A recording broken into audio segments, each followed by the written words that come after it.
Hi, Frank Frost again. Just recently, YouTube stopped my wife Carrie's video from going on YouTube. They said it was inappropriate content.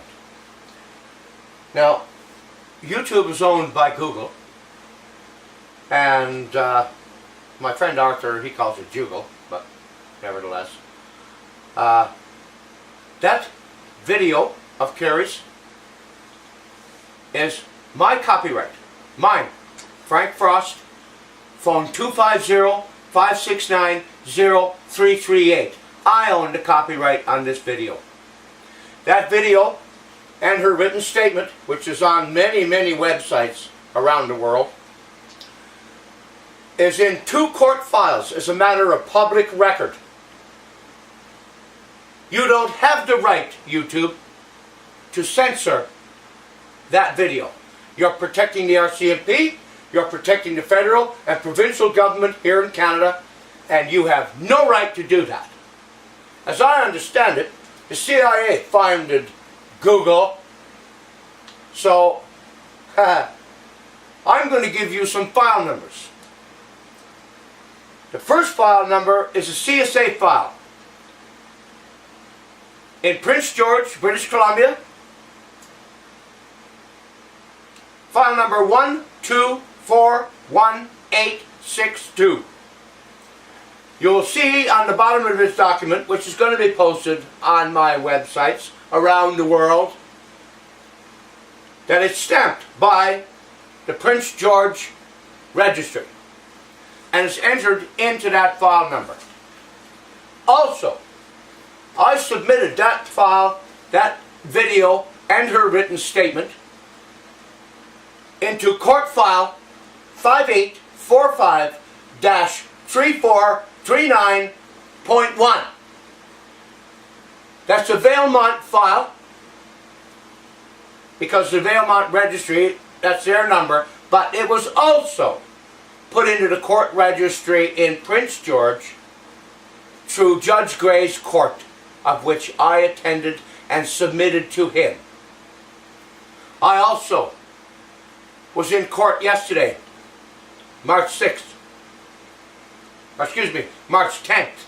I was supposed to be there on the 6th, but they said, they made a mistake and they had it on the 3rd instead. And that's what Judge Gray keeps doing to me, putting me off, because he is a complete, intricate part of the conspiracy to cover up this murder. He also, yesterday, March 10th, 2014, had Jeffrey McDonald, who she names in here, in her written statement, as threatening her. Now we're going to hear from my beautiful wife, because that video is a part of this video, and you'll be seeing from her now.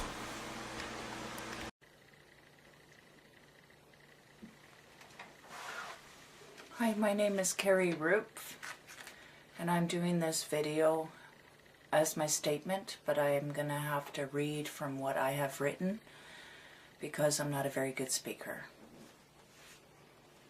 I've had enough of living in fear. I'm doing this video to make the cops and the ministry leave me alone. I'm tired of their threats and living from day to day. Without knowing how I'm going to eat or have a place to sleep. I want to go home to the man I love and live a normal life again like everyone else. I saw Frank's videos yesterday, and everything he said is true. And the one with Barry Kennedy, I was forced to say those things about Frank by Barry. Frank is the only one that ever treated me with love and respect. Like he said, and he never did any of those things that they said for me to say about him. I will never forget what those 5 men did to me at the prison on January 24th, 2013, for as long as I live. I thought they were going to kill me. I know now that I have to speak out about everything they wanted me not to talk about. They are doing all this to me to cover up the murder of my firstborn child. They have tortured me for over 25 years of my life, and it stopped today before they decide to kill me. I'm not very good at this, so the best way I know how to do this is the list of names of people that I have been tortured by. And excuse me. I've been tortured by these people, so I have written a list. I wrote most of everything on Frank's truck, but a lot has happened since they kidnapped my kids.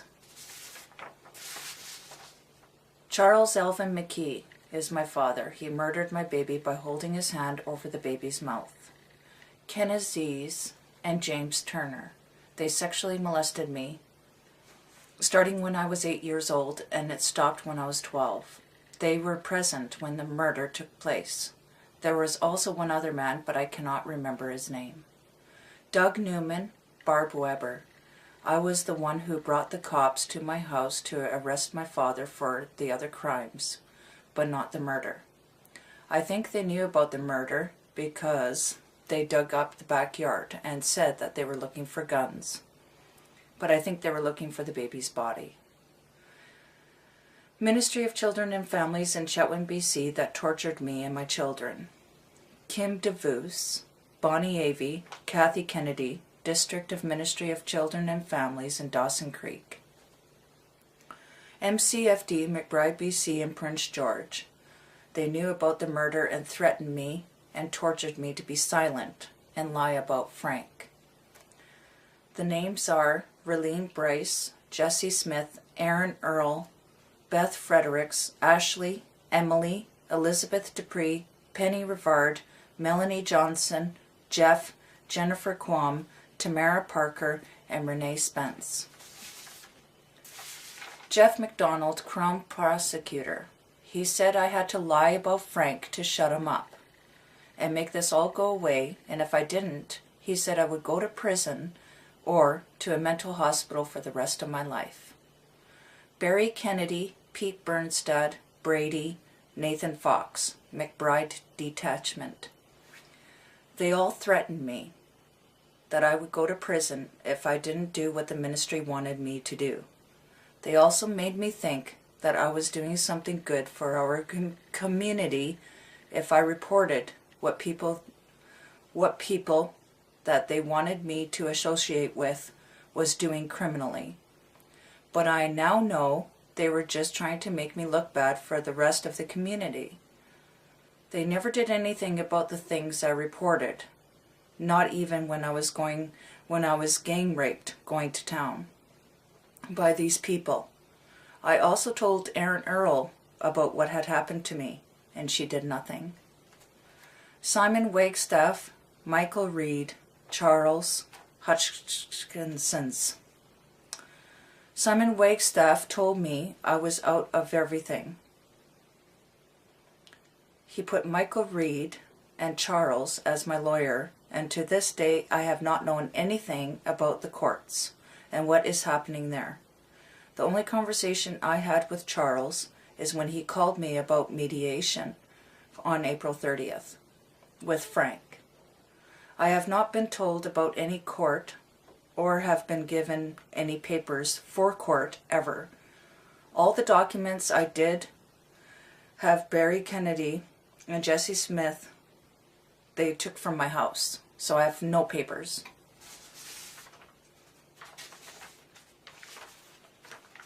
Thank you. Have a nice day.